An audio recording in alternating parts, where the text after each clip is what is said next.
You want to start investing. You've known for a while that you should, but every time you're about to, the same thought stops you cold. What if I put my money in and the market crashes the next week? So you wait for a safer moment. Here's the problem with waiting. I went back and ran the actual worst case. Someone started investing $100 a month in January 2000, the single worst moment in a generation, just weeks before the dot-com crash.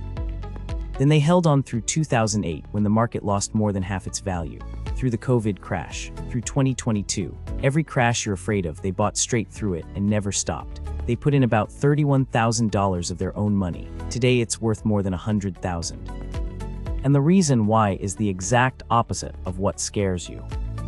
Let me be clear about exactly what we're testing, because the setup is the whole point. You're not a genius stock picker, you're not timing anything. You're just a normal person who sets up one boring thing, $100 a month into a plain S&P 500 index fund, which is really just one bet on the 500 biggest companies in America. Automatic. Same amount every month. And here's the cruel part of the test. You start at the worst possible time, the top of the market in early 2000, and you refuse to stop, no matter how scary it gets. When the news is screaming, you keep buying. When your account is bleeding red, you buy then too. Most people believe doing this would wreck them. That investing right before a crash is a disaster. So let's actually watch it happen, crash by crash, and see who's right. Your timing could not be worse. Within weeks of your first $100, the dot-com bubble bursts. Over the next 2.5 years, the S&P 500 falls about 49%, cut nearly in half. The most exciting companies in the world lose 80–90% of their value. The financial news is a horror show. Every instinct in your body is telling you to stop, to pull your money out, to wait until things feel safe again.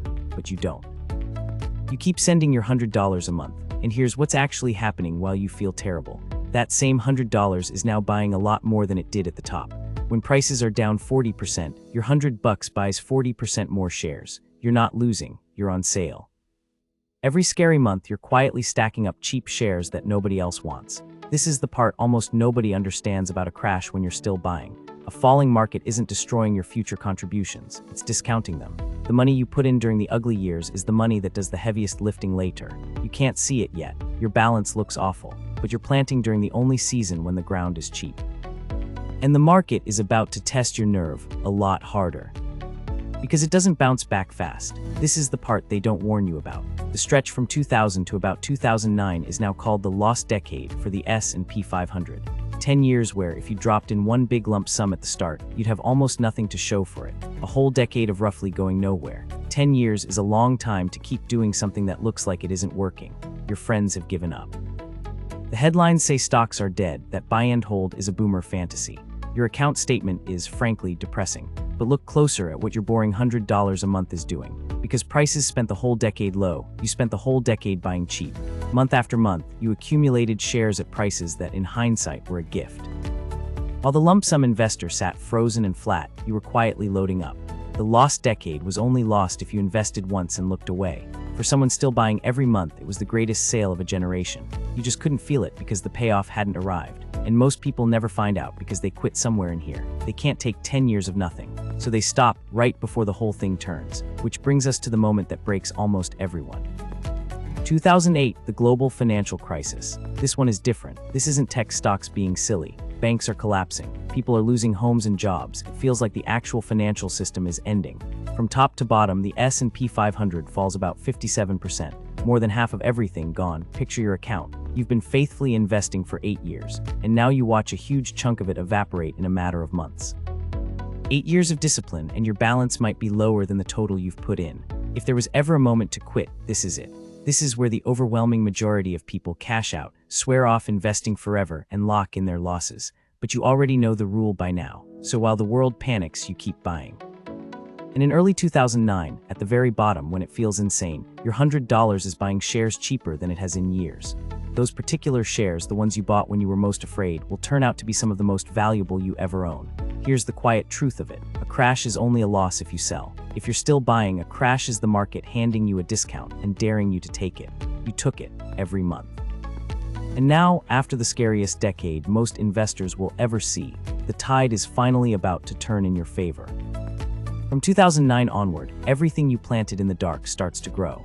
The market recovers, then climbs, then runs. Through the 2010s, the S&P 500 goes on one of the great bull runs in history. And remember all those cheap shares you accumulated during the dot-com years, the lost decade, the depths of 2008. They're all along for the ride. Every discounted share you bought when it hurt is now compounding. This is where the shape of your account changes completely. For years it crawled, now it climbs, and then it accelerates. Because compounding isn't a straight line. The gains start generating their own gains. The bigger your pile, the more each good year adds. And after a decade of patient buying, your pile is finally big enough for the market's returns to do serious work. The person who invested a lump sum in 2000 and held on eventually recovered too. But you did something better without even trying to be clever. By buying the whole way down and the whole way up, your average purchase price stayed low, and the recovery paid you on every one of those cheap shares. For long stretches now, the market is adding more to your account each year than you are. Your money has started outturning you, and it took surviving 2 brutal crashes to get here. There are 2 more coming, but by now, you barely flinch. March 2020, COVID, the fastest crash in history. The S&P 500 drops about 34% in roughly a month. A drop that took 2 years in the dot-com bust happens in about 5 weeks. A younger you would have panicked, but you've done this before. You know the script. You keep buying, including near the bottom in March. And this time the reward comes fast. The market recovers in months, not years, and those March shares pay off almost immediately. Then 2022. Inflation, rising rates, and the S&P falls about 25% over the year. Another gut check. Another year of headlines telling you it's different this time, that the good years are over. And you do the same boring thing you've done for 22 years. You keep buying. Notice what's changed though. It isn't the market.